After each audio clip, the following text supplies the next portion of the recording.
Welcome to Reel 13. I'm Neal Gabler, and this month we are going to be celebrating the first birthday of Reel 13. And tonight we have a very special guest, one of the stars of North by Northwest, Martin Landau. Let me ask you first about Lovely Still. Yes. In which you have a starring role. Yes. It's an unusual film. Yes, it is. Because it is a love story. Older couple love two story. septuagenarians. I don't know, this may sound crazy, but could we have dinner together tomorrow? I'm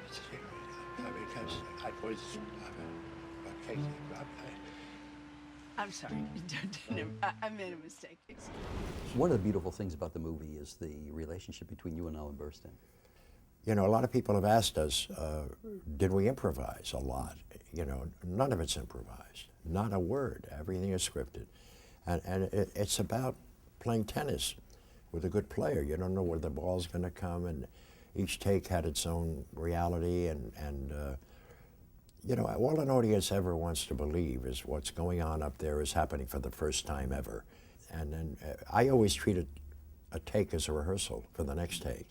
I do that because new ideas will come and new things will happen. And until they tell me to stop, I'll keep adding things and finding stuff. Even Woody Allen said, you know, he wouldn't let me do a lot of takes because he did no coverage. And you know, sometimes I'd beg him for another take. When I did Crimes and Misdemeanors, he'd say, oh, no, no. I said, what, no, no? He said, both of those are beyond my expectations. Don't give me a third one. I'll have a nervous breakdown. So you know, I mean, literally. Let's talk about North by Northwest. How did you come to be cast in that? I was doing a play at the Biltmore Theater in Los Angeles, and Hitchcock was there. And then I got a call that Hitchcock wanted to see me at MGM. But I went out there and I met with him, and he took me around and showed me the story, showed me the movie on storyboards. So you were in his office, and he was showing you the storyboards? Not only his office, but several different rooms, because one office couldn't hold all the storyboards. Yes, he showed me the entire movie from start to finish. I didn't even know I was in the movie yet. You know, it was very nice of this guy to, you know, but I could also wait for the film, but I guess he wanted me to see what the movie was, and basically hired me to play Leonard, which was, I chose to play him as a gay character, subtly. This is the 50s, because he had such a burning desire to get rid of Eva Marie Saint. So otherwise he would have been a henchman, and he was written as a henchman, literally, just a guy who was there. And everybody I knew said, why are you doing that? Because, you know, everyone's going to think you're gay. I said, well, I'm not, I'm an actor. And to the day James died, one of the most often questions he was asked was Van Damme, his character, bisexual? And he said, no, he wasn't. But because of Landau's choice, I had no, yes, he became you know. Was Hitchcock aware of this? Yeah, subtly, he liked it a lot. In fact, Ernie Lehman actually wrote a line, which wasn't in the original script.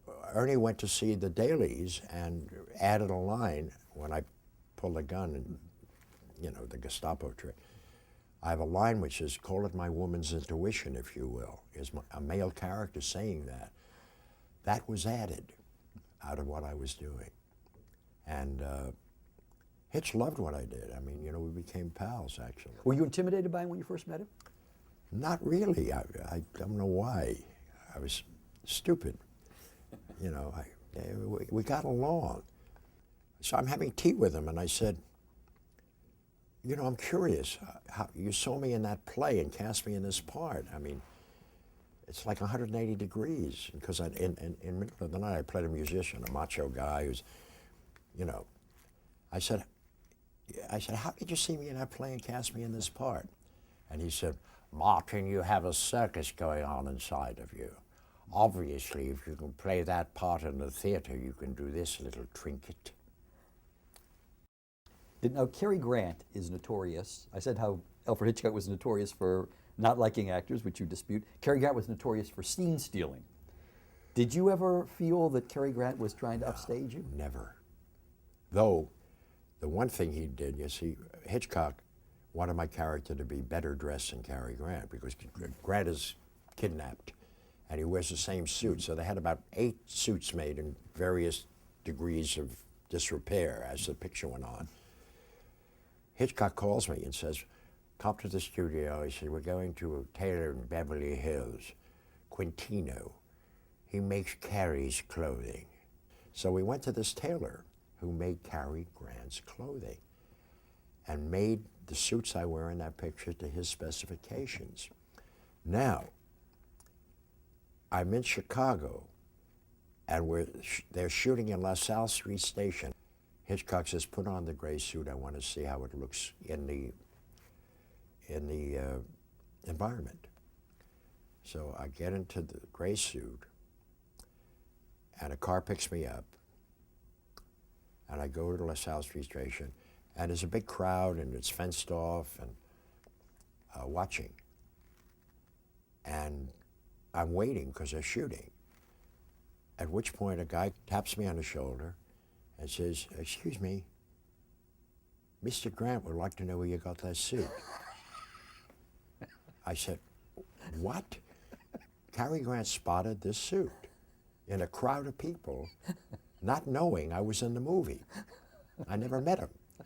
He said, only 2 people in the world make a suit like that. One's in Hong Kong and one's in Beverly Hills. I was dumbfounded. I said, you know, I think the best person to answer that question is Mr. Hitchcock. I'm not going to get into this. He said, what, are you in the film? I said, I play Leonard. He said, oh. Hitchcock did not tell Cary. He took me to him. So as the picture went on, every time I put a different suit on, Cary would say, let me try that jacket. We're about the same size. I know, I didn't have in my contract that I got the wardrobe. Later on, I used to do that. But he did. So I think when the picture ended, I think he got my suits as well as his own. I have a question for you about that last scene and how it was staged. Where was it staged? And can you kind of talk us through You mean that last the scene? Mount Rushmore? The Mount Rushmore stepping scene. on his hand. Yes. He'll never play again. Anyway, obviously we couldn't climb on the faces of Mount Rushmore. That was all built at MGM in a big soundstage. The house, interestingly, never existed. There were pieces of that house built, and there's a shot where we're walking before the scene you're talking about, where you see the house in the background. That's a traveling mat shot. That was a painted house, and we're on a treadmill, and the house is going back, and we're standing still. You know, Hitchcock is notorious for treating actors like cattle. In fact, No. he had said that. Yeah, but he's a provocateur. I mean, he loved actors, and he cast them very carefully and worked with very good actors. He depended on Cary Grant and James Stewart, and, you know, I mean, he loved to get people cuckoo. I mean, it was part of his game. Did he do that with you? No. My wife, my ex-wife, visited one day when James punches me. He sat her next to him behind the camera in a chair. Just before that, Cary Grant saw Barbara and walked up. He said, hello, hello, Martin. Hello, Barbara. I hear you're Martin's wife. He said, I'm Cary Grant. She said, yes, I know. Anyway, so, and Hitchcock, he says to the assistant director, sotto voce, so Barbara could hear this.